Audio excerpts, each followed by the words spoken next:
సరే స్వాములు, మనమైతే ఇప్పుడు కటికూరు వెళ్ళటానికి గోదావరికి అయితే వచ్చాము. మా ఈ చేతులు ఏంటనుకున్నారా, ఇందులో పప్పు, ఇందులో వచ్చి బెండకాయ ఫ్రై, మా స్వాములు రైసు అవన్నీ పట్టుకెళ్ళిపోయారు. మనమే లాస్ట్ అయిపోయాము. వంట చూసారు ఎలాగుంది. ఓకే స్వామి, గోదావరి పాస్ అవుతుంది స్వాములు. ఇప్పుడైతే ఒడ్డుకైతే వచ్చేసాం. ఒకసారి వ్యూ చూడండి.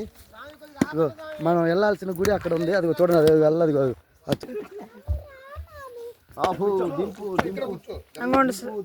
స్వాములు శివాలయం, మనం అక్కడికి వెళ్ళింది.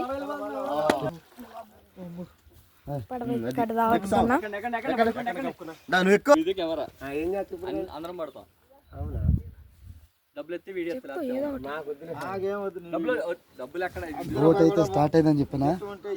ఓకే, బోట్ అయితే స్టార్ట్ అయింది స్వామి. మనం వెళ్ళాలి ఇప్పుడు. అదిగో మా గురుస్వామి సార్ ఫోటో దిగాం. అదిగో ఆ గురుస్వామి. బోట్ అయితే స్టార్ట్ అయింది స్వాములు. అదిగోండి మనం వెళ్ళే గుడి శివాలయం. ఇసుకలో